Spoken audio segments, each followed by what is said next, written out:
You expect me to shake your hand? Veronica Hale didn't just say it, she launched it across the lobby like a slap meant to echo. The marble floor caught the sound and carried it further, bouncing it off glass walls, making sure everyone heard her contempt.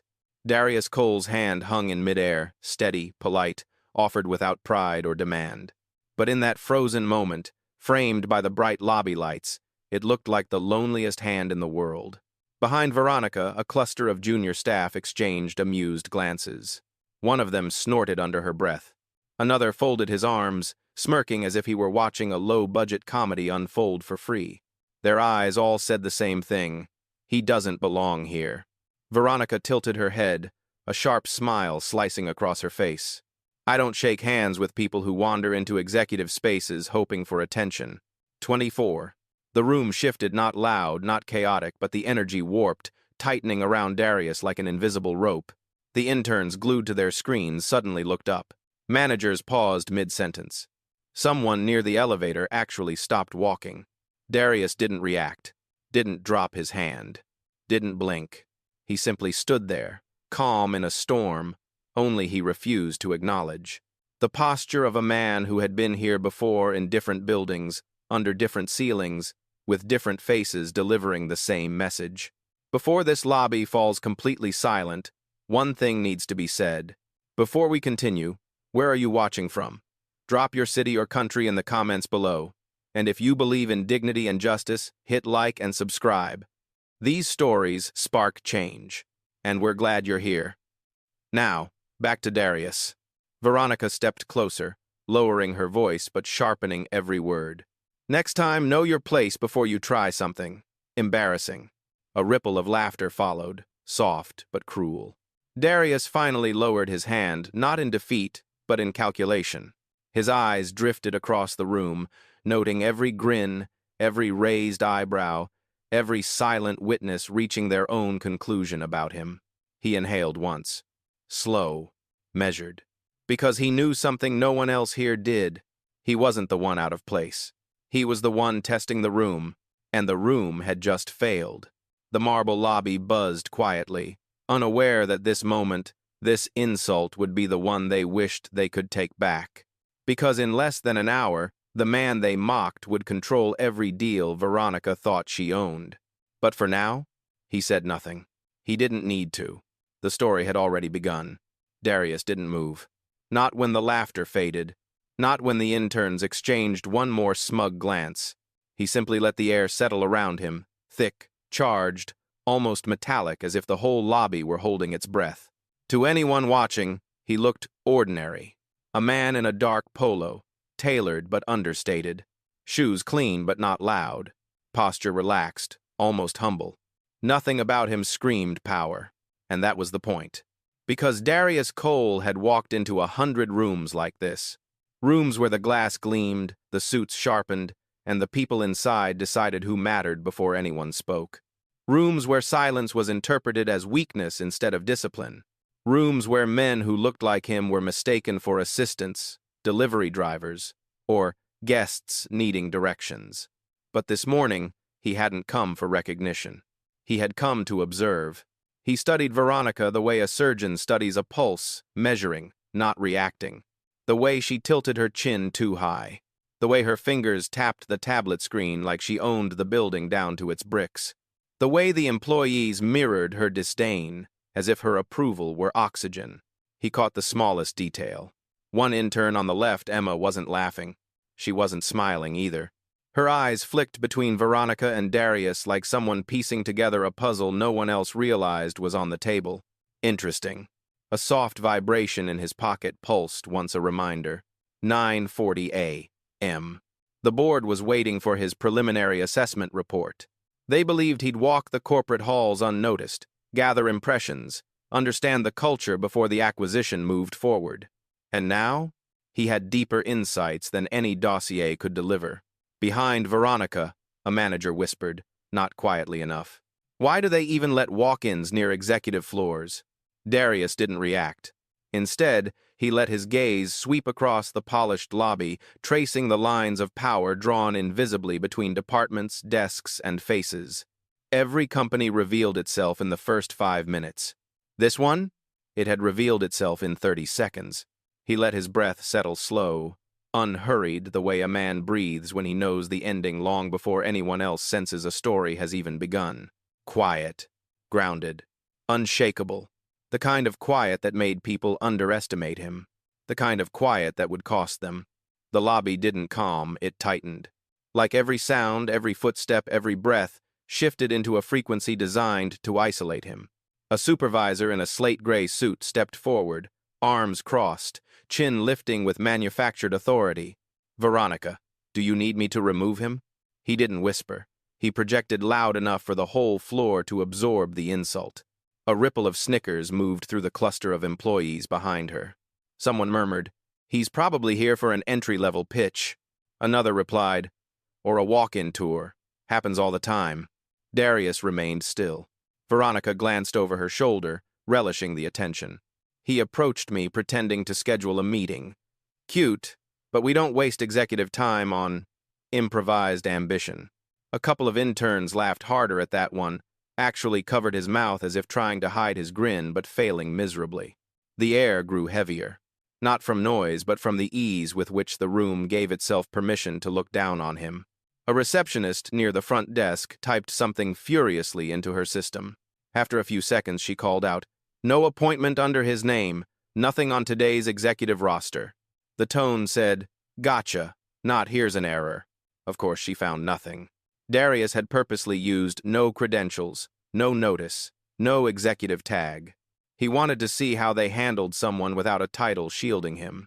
Veronica stepped closer again, folding her arms, the posture of someone who believed she was untouchable. "Sir, whatever you're hoping to achieve, it's not happening here. This is a corporate floor, not a networking lounge." Behind her, a junior analyst muttered just loud enough. "Looks like he dressed for casual Friday and showed up on the wrong week." More laughter. Emma, the quiet intern, flinched at the remark. Her eyes drifted to Darius again, studying him, searching for a reason behind his composure. She looked uneasy, like someone slowly realizing the room might be the problem, not the man being mocked. The tension rose another notch when the supervisor pulled out his tablet. "I can call security to escort him out. Saves us the trouble." Veronica smirked. "Do it. This is wasting everyone's time." A small pause.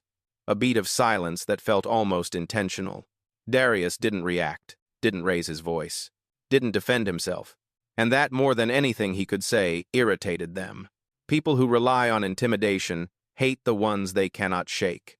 And the fact that he stood there, unbothered, made the room simmer with offense. They thought his quiet was weakness. They had no idea it was warning. For a moment, the crowd looked impenetrable, a wall of crossed arms, tilted chins, and entertained eyes waiting for the next humiliation. But every wall has a crack. It came from the left side of the lobby, where Emma Ruiz, the youngest intern on the floor, stood half-hidden behind a pillar. She held a tablet pressed to her chest, knuckles white, eyes darting between the executives and the man they were dismissing. She wasn't laughing. She wasn't amused. She wasn't convinced. Emma had seen his name before she was sure of it. 2 nights ago, while helping organize executive files, she'd scrolled past a confidential registry labeled Investor Priority Access Level A. Her eyes had caught a short entry. Cole D. Clearance approved. At the time, she didn't think much of it. Now her pulse hammered, because no one else in this room seemed aware of the name they were mocking. The supervisor's voice broke through her thoughts. "Security will be here in 2 minutes. Veronica, you want him escorted to the ground floor?" Veronica smirked. "Make it quick. I have real meetings today." A few more chuckles popped from the back. Emma swallowed hard. Her tablet screen dimmed in her arms, but the memory of that file glowed brighter than ever. She stepped forward just an inch. Enough for her shoe to scrape the marble. Veronica turned sharply. "What is it, Emma? If you're going to bring me coffee, bring it. If not, don't hover." Emma froze, eyes on Darius, voice small. I think I'm not sure, but I saw his name in the system." The words dropped into the lobby like a pebble into still water, soft, but impossible to ignore. The laughter faltered. 2 interns glanced at each other. The supervisor frowned. Veronica blinked, slowly, like someone offended by the mere idea of being corrected. You think you saw something? Emma, don't confuse training materials with reality. He doesn't have executive access. Emma's fingers tightened around her tablet. She stepped forward another inch. No, I'm pretty sure it was him. The room stiffened. Darius didn't look at her, not yet, but something in his posture shifted. Just slightly. Respect. Acknowledgement. A flicker of gratitude for someone willing to risk discomfort in a room that demanded silence. The supervisor scoffed. Interns don't verify credentials. Stay in your lane. Emma didn't back away. Fear trembled in her breath, but her spine stayed straight. He belongs here, she said, voice barely above a whisper but unmistakable. A crack in the wall. Small, but real, and the entire room felt it. The supervisor didn't appreciate being challenged, especially not by an intern. He stepped toward Emma, jaw tight. Enough. You don't speak on executive matters. Emma shrank back, but she didn't retract her words. And that alone irritated him further. Veronica exhaled sharply, the kind of sigh meant to remind everyone who controlled the room. This is embarrassing, she muttered, eyes locked on Darius as if he were a stain spreading across her mourning. Then she closed the distance between them. He didn't move. She leaned in, voice low but lethal enough to slice the air. You people always think confidence counts as qualification. A hush shattered across the lobby. Even the ones who had been laughing stiffened. Lines had been crossed before, but not like this. Not this openly. The supervisor added fuel. He's here without credentials. That's grounds for removal. Tuark. He reached out, fingers grazing Darius's sleeve, testing the boundary. Darius's arm barely shifted, but the room felt the silent recoil. Not violent, not dramatic. Just a quiet, deliberate refusal to be handled. Emma's breath caught. This isn't right, she whispered, but no one beside her dared echo it. And that touch, that small, dismissive contact, cracked something open inside him. Flash. A flicker of memory. He was 13. Standing outside a science fair he'd won, blocked by a security guard who said, "Winners don't look like you. Move along." Flash. 22, interviewing for a fellowship, the panelist smiling tightly. "You're impressive, but we worry you won't fit the culture." Flash. 30, walking into a venture conference in a suit he bought with his first exit. A man handed him a tray and said, "Good, help pass these around." What he's wadded, what he's wad. Every scene played in a split second, stitching itself to this moment, to this lobby, to Veronica's disdain. Back in the present, Veronica's voice snapped the memory apart. "If you don't leave now," she said, "we'll have security drag you out. That's your final warning." Drag. The word echoed like a threat reserved for bodies considered disposable. Emma stepped forward again, voice trembling. Stop, he didn't do anything. As them. But the supervisor ignored her and signaled toward the security desk. The lobby tightened, breath by breath, as if gravity had shifted. Darius inhaled once, controlled, anchoring himself. When he opened his eyes, the quiet in them wasn't passive anymore. It was decisive. The kind of quiet that meant the room's mercy had just run out. And none of them noticed not yet that the most powerful man in the building was done observing.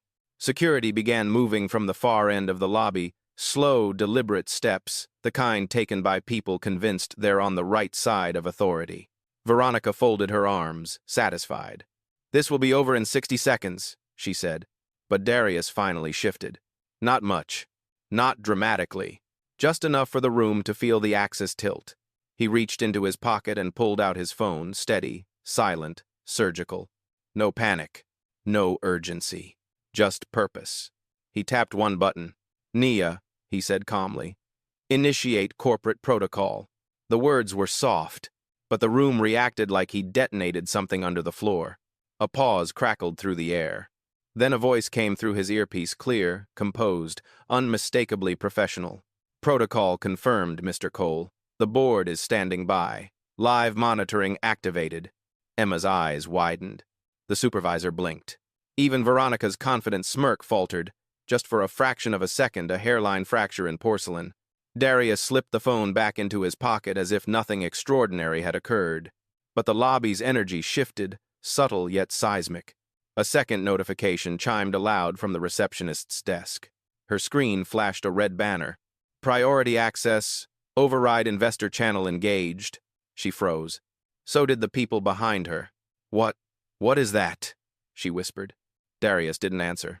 He simply looked at her, not threatening, not angry, but with the quiet weight of someone who no longer needed to be patient. Security approached him from the right. The supervisor raised a hand. Escort him out, now. Before they could touch him, Nia's voice returned louder this time, routed through the lobby's intercom. To all staff, a Level 1 internal audit has been triggered. Executives involved in discriminatory escalation are being logged in real time. The ray dies. A ripple of unease swept the room. What audit? One employee murmured. Level 1. That's board authorized, another whispered. Veronica stiffened. Her voice tried to regain its earlier sharpness, but now it wavered underneath. What game are you playing? She demanded. Darius turned his head slightly, meeting her eyes for the first time since the insult began. This isn't a game, he said quietly. It's documentation. The security guard hesitated. Hands lowered. Uncertain. The supervisor stepped back without meaning to. Emma exhaled, breath shaking with relieved disbelief. For the first time all morning, the lobby no longer belonged to Veronica. The power she had wielded so easily was slipping not because Darius raised his voice, but because he finally raised the truth. And the room felt it. Every inch of it. The lobby held its breath. Security stopped mid-step. The supervisor's hand hovered uselessly in the air. Even the interns who moments ago were laughing now looked like people watching a skyscraper lean in slow motion. Veronica steadied herself, forcing authority back into her spine. I don't know what stunt you think you're pulling, she said, voice brittle. But your little tech tricks won't. She froze. Her tablet vibrated violently in her hand. The screen lit up with a forced system override. Access reclassified investor ownership tier. Another alert stacked beneath it. Then another. Her eyebrows collapsed inward. No, that's not possible. He doesn't. Darius finally stepped forward. Just one step. But it was enough to make the entire lobby shift around him, as if the building itself realigned its weight. His voice was calm, measured, unapologetically true. You refuse to shake hands with the lead investor of this corporation. Silence cracked open. One intern's mouth fell open. A receptionist gasped. Emma's eyes glistened with vindication. But Darius wasn't done. He held Veronica's gaze, the same way someone holds a mirror up to a person who has spent years avoiding one. And 47 minutes ago, he continued, I finalized acquisition control of your division. It hit the room like a dropped elevator cable. Veronica's face went pale, draining of its practiced confidence. Her tablet slipped slightly in her grip, fingertips trembling as reality rearranged itself. You're lying, she whispered, not with conviction, but with hope. Nia's voice entered the lobby again, crisp and merciless. Confirmation. Mr. Cole is now the primary controlling stakeholder. Documentation has been distributed to all department heads. A collective murmur rose, shock, fear, awe mixing into one uncontrolled ripple. The supervisor staggered back a step. Security lowered their hands completely. Emma covered her mouth, eyes wide. And Veronica? She looked at Darius like she was seeing him for the first time, and realizing too late that her vision had always been flawed. Darius didn't raise his voice. He didn't smirk. He didn't gloat. He simply delivered the line that shattered the last illusion in the room. You didn't deny a stranger. A beat. You denied the man who owns the space you're standing in. The lobby, once loud with mockery, fell so quiet it felt hollow. The reveal was complete. The moment the truth landed, the lobby's energy flipped as violently as a table overturned in a silent room. Veronica staggered back a half step, trying to keep her composure, but the crack had already spread across her confidence. Her fingers shook around the tablet, now flashing red alerts she could no longer control. Behind her, the interns who laughed just minutes ago sank into uneasy stillness, their eyes darting anywhere but toward Darius. The supervisor cleared his throat, attempting to salvage authority. Mr. Cole, I wasn't informed. Darius didn't even look at him. He didn't need to. Nia's voice came over the intercom again, this time with clinical finality. Department review initiated. Executives flagged for discriminatory conduct are being suspended pending investigation. Effective immediately. The word immediately echoed like a gavel strike. A receptionist gasped when her monitor displayed a new prompt. Account access. Revoked. V. Hale. Then a second one. Supervisor access. Revoked. R. Turner. The supervisor's tablet went dark in his hands. What is happening? He stammered, tapping the screen as if effort could reverse consequence. It's a system malfunction, Veronica snapped, desperation leaking through the cracks. It has to be. 8. But as if the building wanted to answer her, the lobby lights dimmed for a brief second, a signal of network rerouting. Moments later, the security guards' radios crackled. Stand down. Detain no one. Await further instruction from investor authority. Security froze. Their authority was gone. Emma's hands trembled around her tablet, relief and vindication swirling in her chest. She'd spoken the truth, and the room was finally catching up to it.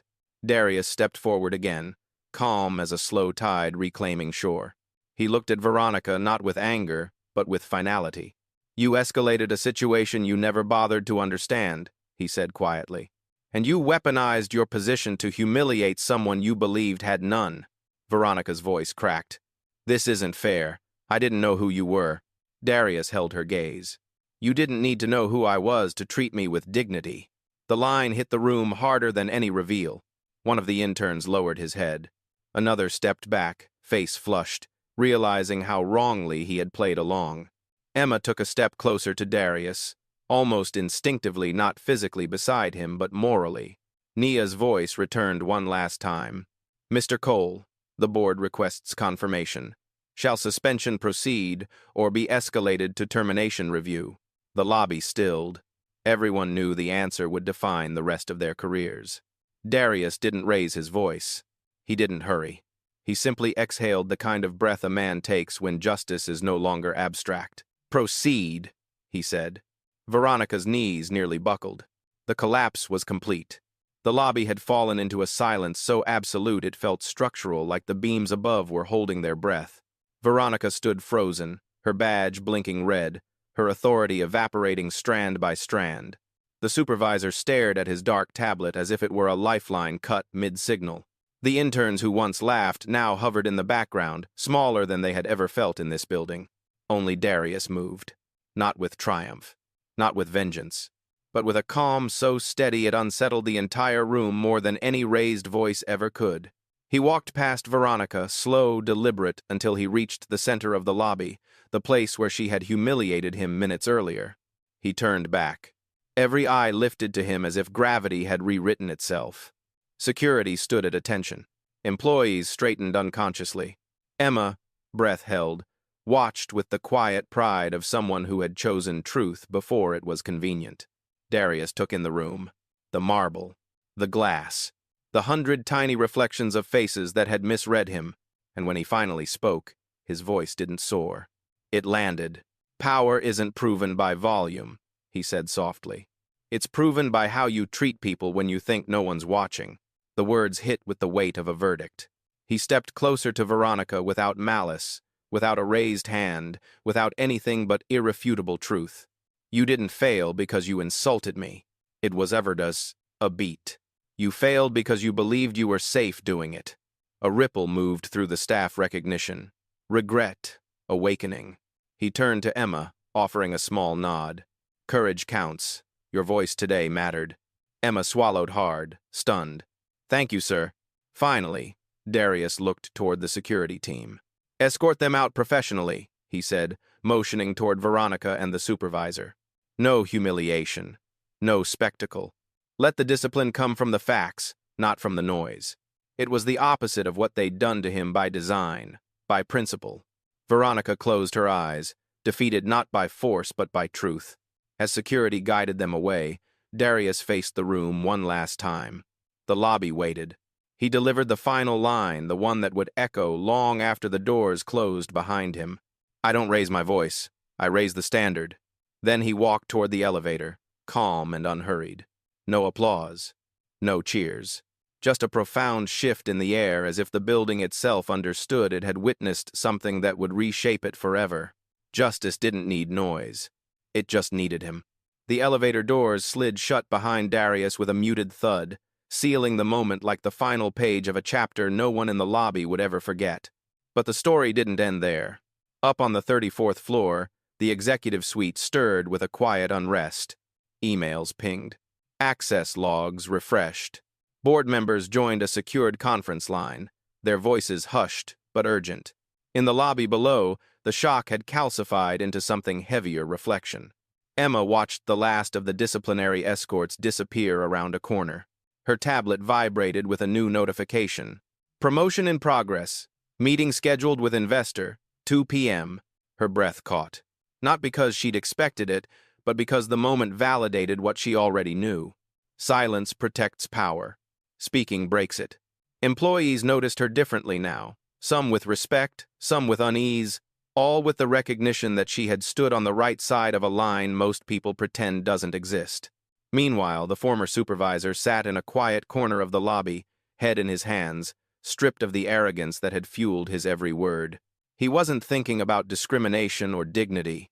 He was thinking about consequences, the kind that arrive without warning, without shouting, without escape. And Veronica? She waited in a holding room outside HR, her badge useless, her future dangling by threads she never thought someone else could cut. For the first time, her reflection in the glass didn't look like power. It looked like fragility pretending to be superiority. She whispered to no one. I didn't know who he was. But the truth pressed back against her lungs. She didn't need to know. On the other side of the building, the elevator chimed and opened. Darius stepped out into a quieter hallway, overlooking the skyline. He loosened his shoulders, letting the weight of the morning fall away. Naya's voice came through his earpiece, warm yet professional. Board wants your debrief when you're ready. He nodded. Give me 5 minutes. He walked to the floor-to-ceiling windows. The city stretched beneath him, restless, flawed, alive. He'd spent a lifetime walking through rooms where he was doubted, dismissed, misjudged. Today wasn't revenge. It was correction. He rested one hand in his pocket, gaze steady on the horizon. People liked to say power was loud, but the skyline staring back at him knew better. Power was structural, invisible until someone shifted it. And today, he had shifted it. Downstairs, employees would talk. Policies would change. Culture would recalibrate. Not because he demanded fear, but because he enforced accountability. Quietly, precisely, unforgettably. He exhaled once, calm as a closing statement. Let them rebuild better. Then he turned toward the conference room, ready to finish what had already begun. News never starts as headlines. It starts as whispers. By noon, the lobby incident had already escaped the building, carried out through screenshots, half-heard retellings, and shaken employees who couldn't keep a story like this contained. By 1 p.m., it was on Slack channels. By 1:17, someone anonymously leaked a blurry clip of Veronica refusing the handshake. By 2 p.m., it was everywhere. Not viral yet, just spreading like a small fire in dry grass. On the 3rd floor, a cluster of analysts huddled around a monitor replaying the 10-second clip. One whispered, "She really said that?" Another muttered, "Man." We all laughed. We were part of that. The guilt settled deeper than anyone expected. HR, blindsided by the sudden audit, scrambled through policies they should have enforced years ago. Directors began canceling afternoon meetings, quietly rereading diversity compliance papers they once skimmed. Above all of them, Emma walked the halls differently now. Not proud, not cocky, just awake. People who never noticed her now nodded as she passed. Some with respect, some with apology, some still unsure how much she knew or how much she had seen. Her tablet pinged again. Meeting reminder, 2 p.m. with D. Cole. The text made her breath hitch. Not out of fear, but out of responsibility. She had stepped into a moment no intern expected, and now it was leading her somewhere she had never imagined. She reached the elevator, hands trembling slightly. As the doors opened, she saw her own reflection, small, nervous, but standing taller than she had that morning. Downstairs, the lobby remained quieter than usual. People whispered instead of laughed, reflected instead of dismissed. No one wanted to stand where Veronica had stood. No one wanted to be the next example of what unchecked arrogance looked like under a microscope. On the top floor, Darius ended his call with the board. They were satisfied, grateful, even impressed at how he handled the situation. He didn't bask in it. He didn't smile. He simply asked, "What's the projected timeline for cultural restructuring?" Because for him, this wasn't about punishment. It was about prevention. He stepped out of the conference room just as Emma arrived, breath caught between reverence and disbelief. She opened her mouth to speak apology, gratitude, explanation, but Darius raised a hand gently. "You did the right thing," he said. Long before anyone knew the truth.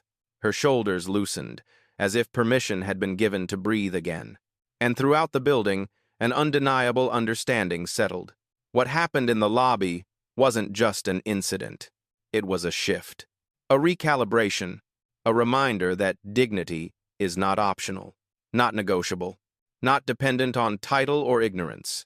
The echo of that truth moved through the hallways long after the clip finished replaying on screens. And it wasn't done traveling. Change rarely announces itself with trumpets. Sometimes it begins as a draft of wind pushing through a doorway someone finally dared to open. By the next morning, the building felt different. Not louder, not shaken, just alert as if every wall had learned to listen overnight. The first email of the day hit inboxes at 7:03 a.m. Mandatory all-staff assembly culture, restructuring, and interim leadership update. Issued by Office of the Controlling Stakeholder, D. Cole. People read it twice, some 3 times. A few sat back in their chairs, realizing the last 24 hours were not an anomaly, they were the beginning. In the cafeteria, hushed conversations rippled between tables. Employees spoke in softer tones, choosing their words with newfound humility. "I didn't think he'd actually take over. He wasn't even angry. That's what scares me." "No, that's what impressed me." Meanwhile, Emma walked in holding a folder someone from HR had handed her orientation papers for her new role. She wasn't used to people stepping aside for her, but today they did. Not out of fear, out of respect. A senior analyst approached her awkwardly. "Hey, Emma, I just wanted to say you showed more integrity than half of us yesterday." She nodded shyly, unused to praise, but aware that something inside her had shifted too. Upstairs, Darius prepared for the assembly. He stood in a conference room overlooking the city, reviewing reports on the company's internal culture. Most executives would skim. He read every line. Because this wasn't about replacing leadership. It was about repairing a foundation that had been rotting quietly under polished floors. Naya entered with a tablet. "Everything's ready," she said. "Press wants a statement, but I told them you'll speak after internal matters are handled." "Good," Darius replied. "Respect starts at home." He adjusted his cuff not out of vanity but ritual. A reminder that appearances never dictated worth, but preparation always signaled intention. Downstairs, employees took their seats in the auditorium. Some fidgeted, some braced, some waited, unsure whether they should expect punishment or possibility. When Darius finally stepped onto the stage, the room didn't erupt. It didn't applaud. It simply leaned forward, as if drawn by gravity. He didn't start with numbers. He didn't start with titles. He started with truth. "Yesterday revealed more than one mistake," he said. "It revealed a culture that forgot its humanity. And we will rebuild it together not through fear, but through accountability." A breath moved through the auditorium, not fearful, but releasing. "Power isn't loud," he continued. "It's responsible." Emma watched from the front row, eyes shining. Across the entire building, the shift became undeniable. This wasn't Veronica's company anymore. It wasn't the supervisors. It wasn't the cultures. It was becoming something new, something better, forged quietly in the hands of a man who never needed to raise his voice to change an entire world. And the transformation had only just begun.